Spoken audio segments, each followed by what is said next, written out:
Hello, people. Andrew here, talking about comics from a reader, collector, speculator, investor point of view, in that order of importance to myself. Today I'm talking about a comic book called Flinch that was released by DC Comics under their Vertigo imprint from 1999 to 2001. It is a horror anthology, and it was written and illustrated by then current writers and artists. I enjoy horror, the whole horror genre, a great deal. I enjoy it in my comic books, but in film and in books and even in role-playing games, I wouldn't mind a little visit to Ravenloft every once in a while.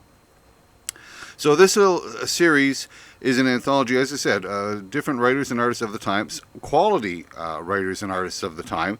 A list of some of the writers, and there's more. There's Bruce Jones, there's Brian Azzarello, Garth Ennis, Greg Rucka. They all contributed original stories, and the artists: Jim Lee, Frank Quietly, Richard Corben, Bill Sienkiewicz. Bill Sienkiewicz. Kelly Jones, Marcello Frusin. So a number of quality talent from the time, and there's still quality talent recognized today.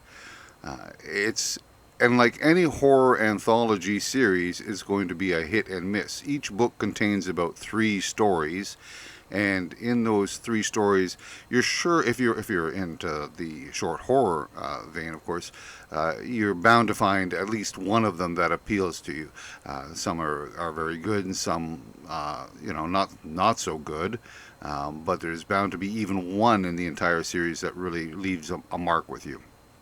In my case, it was in issue number 2, a short story called Found Object. Do I think it's the best short story that was written in all of Flinch? No, because I think there are some other really good ones too. I think it's one of the top ones, for me anyways, but it was unexpected, and I think that's one of the things that I enjoyed about it.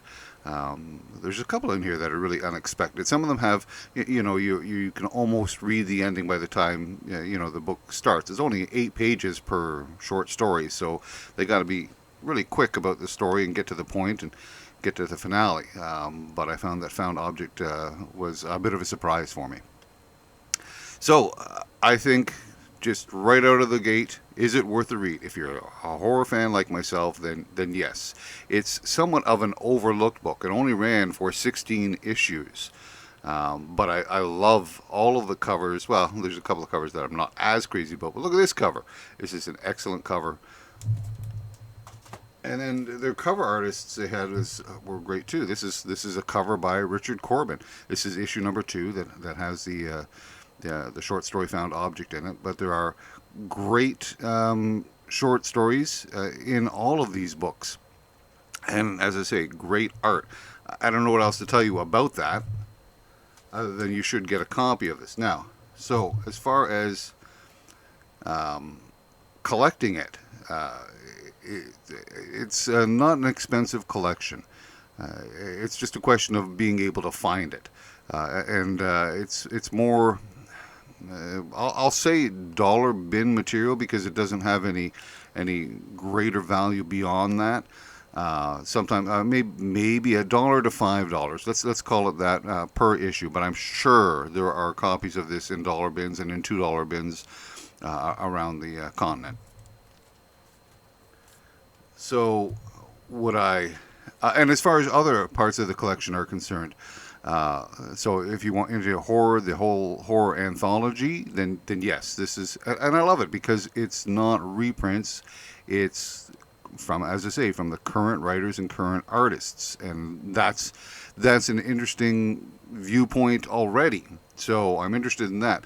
As far as other reasons to collect it, as I said, all of these different artists and writers contributing to various different books and putting on different covers and what have you, then yes, you can track down various artists and writers and add those to your collection. Richard Corben, there's a fair amount of people that collect his material, and he contributes a number of pieces of artwork to this particular series. So there's a lot of reasons to collect it. And then the question becomes speculation. Is there any reason to speculate on this book. Well, it's, the horror genre is doing all right now. I mean, a lot of talk about people picking up Bronze Aged horror films, horror comic books, filling in those reprint collections, and there seems to be people genuinely interested in that. This is, as I say, non-reprinted, and it's on nobody's radar. This might be the time to pick up on it, because perhaps in the same amount of time, another 10 to 20 years. Okay, so we're talking long term. People will start the horror genre. I don't think will ever die, and people will rediscover this particular book with all of this talent behind it and all of these interesting little short stories. And again, some of them is going to be hits, some are going to be a miss. Right now, it would not be a bad time to buy, because they're not on anybody's radar. It's a fine little collection of books. As far as grading it and investing in it by encasing it in plastic, I don't think so.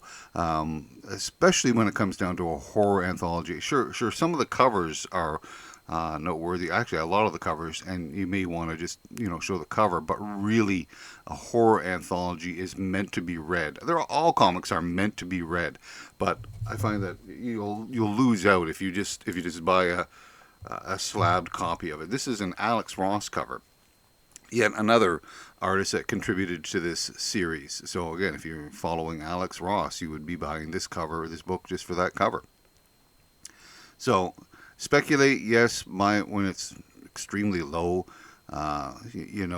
Invest in it by grading it. No, I wouldn't do that. I would speculate and buy some quality condition books at a very low price, and just wait and see what happens. And in the meantime, if you're a horror fan, read the darn things.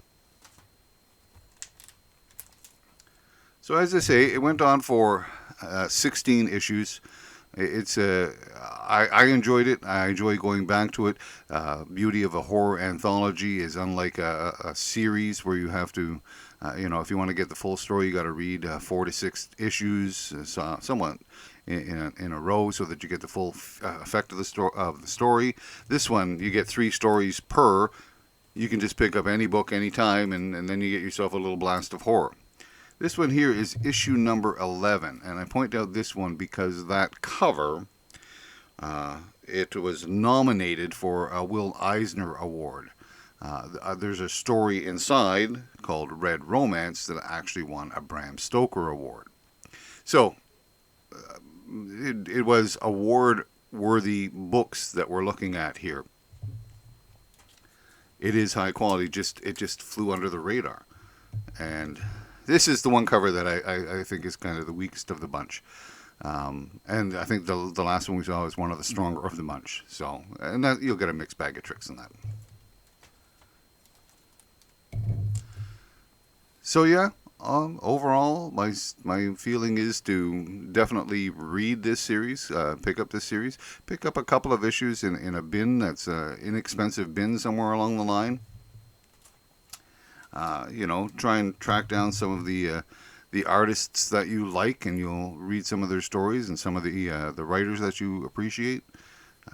It was a fun read. If you're like me and you like the horror anthologies, you enjoy, even the 50s, 60s or reprints that you're getting in, Chamber of Chills and et cetera, et cetera.